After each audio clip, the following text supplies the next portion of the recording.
What are the 5 reasons that you won't give up when life catches you on the blind side? When the messenger of misery visits you, what are you going to do? What will keep you in the game when life knocks you to the canvas? Life's going to punch you right in the face. Life's going to fire you over and over again. You're going to be told you're not good enough. Your faith is going to be tested. Your family's going to look you in the eye and say, how do we get health insurance the next month? I don't know. But I know we're going to make it. You know who's going to bail you out? You know who's going to come and rescue you? You know who's going to come and save the day? No one. No one's going to come and do it for you. You're going to have to do it all yourself. See, the Buster Douglas that fought in the last fight was not the Buster Douglas that fought Mike Tyson. See, the Buster Douglas that got knocked down while fighting Mike Tyson had gotten out of an alcohol recovery center. His mother had died. His wife was ill with a terminal illness. He was considered a nothing, a bum. So when he got knocked down, Buster Douglas had a reason to get back up because he said, I'm dedicating this fight to the memory of my mama. Life is hard, man. That's what it's about. Life is a challenge. If you don't work as hard as you can, if you don't sacrifice everything, if you don't get rejected and keep coming back for more, if you don't get your loyalty tested and your faith tested, you don't love that thing if you bail out. So if you fought through all that, that's love. So you've got to have some reasons that when life knocks you down, and it's going to. Hello, it's going to knock you down. When people disappoint you, and that's going to happen. When they betray you, and that's going to happen. When they lie to you, and that's going to happen. When they say, oh, you can count on me, and they won't show up, and that's going to happen. When you want to throw in the towel and give up yourself, and that's going to happen. When life collapses on you and catch you on the blind side, what reason can you remember that you can call on, that you can reach on, that can make you get back up?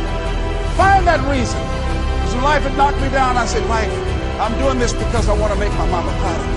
I'm doing this because I want my children to have a better life than what I have. I'm doing this because all my life I've been told I'd be a loser, that I wouldn't make it. I'm doing this to make them a lie. I believe like Frank Sinatra, he said the best revenge in life is massive success. I'm doing this so I can become massively successful. And with that kind of courage, with that kind of affirmation and reason to empower me, I got a saying that when life knocks you down, try and land on your back, because if you can look up, you can get up.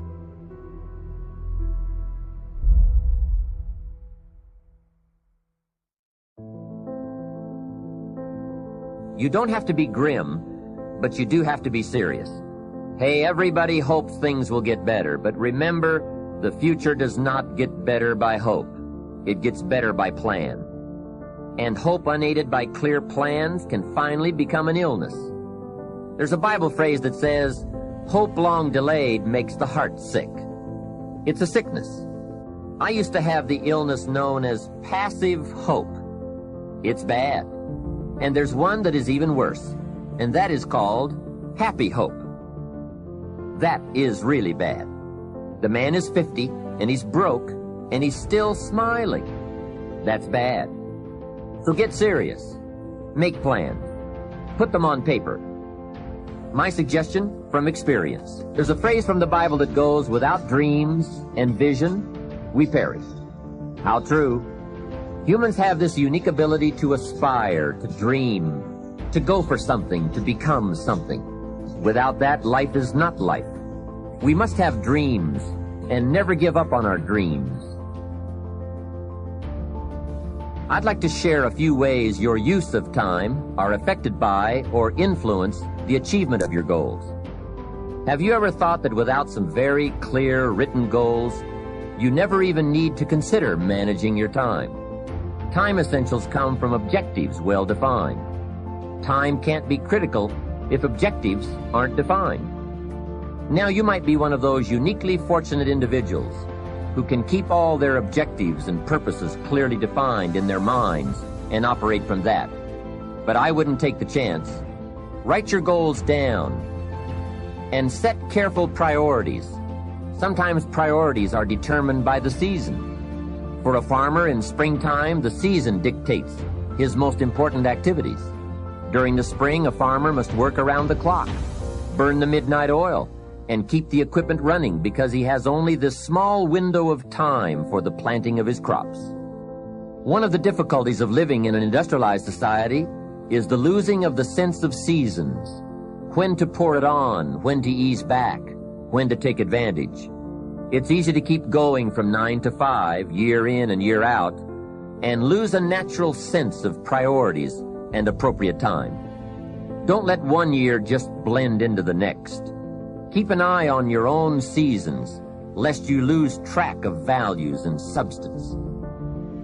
Part of setting priorities is learning to separate major activities from minor activities. This is a whole skill in itself, but once you have learned it, it will pay dividends you won't believe. So learn to put everything on your mental scales to be carefully weighed before you spend time or money.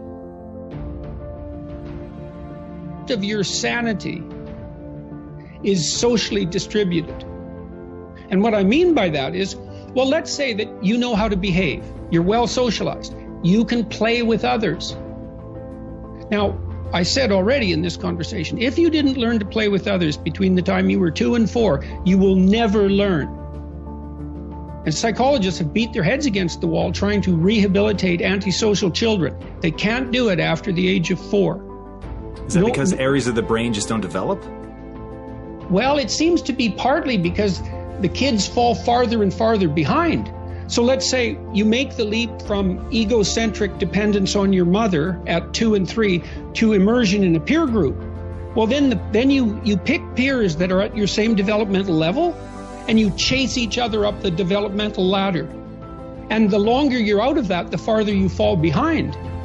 And so, kids, 5-year-old kids might come across another 5-year-old kid who tends to cry too much if they don't get their way. And they'll say, we don't want to play with the baby. And what they're saying is, we have to find someone who's at our developmental level, shares our developmental horizon, so that we can mutually scaffold our further development. Now, they're not going to say that, obviously, but that's the situation. And kids test each other out when they first meet. So do adults. Game. Can you play? Are you playing at the same level as me? I'm playing my game at the level that will further my development. Can you play along with me? If not, well, maybe you're lower in status and I can pull you up as a mentor. Maybe you're higher in status and I can learn from you. But if you're a peer, we can play together. Anyways, if you're acceptable to your peers and you behave well, they'll accept you. And then they tell you all the time if you're acting appropriately. If your jokes are funny, if you're dominating the conversation, if you're bringing something of value to the table. And all you have to do is pay attention to the social cues, and you'll keep yourself regulated. And at the end of the day, you're going to get what you focus on. They're both true. This is both the most amazing time that's ever happened, ever in recorded history. And yet real things that are terrifying are also happening. But where you put your energy, where you put your attention, where you put your focus, is going to determine what you see. And that is the most fascinating and the most important thing you have to understand about the way that your mind works. You get what you focus on. If you focus on the things that are bad, they will become real. They will become exaggerated. They will begin to monopolize your thoughts. You'll see them everywhere. It's called the reticular activating system. Your mind is literally designed to pay attention to the things that you notice. Once you notice a certain car, you see it everywhere. Once you notice a certain dog, you see it everywhere. Once you hear a certain name for the first time, suddenly you realize that that name has been all around you this entire time. But now that you're focusing on it, now that you're looking for it, it is everywhere. So whatever you look for, it's going to be everywhere. If you look for the negative, it'll be there. But if you look for the positive, it will overwhelm you. When you manage something, you do so to keep it going. Well, you don't need to keep time going. You don't even need to watch it. You can be completely unaware of it. You can go to sleep. Doesn't matter. Time just continually moves. Doesn't need you. It doesn't need me. It just keeps moving. We don't need to do time management because there's nothing to manage. It's automatic. It continually moves. What we need to do is priority management. With the time that is continually slipping away from us, we need to manage our priorities to maximize the time we have. So don't manage your time, maximize your time. How? By doing the things that are the most important to do at that moment. Make every day your masterpiece.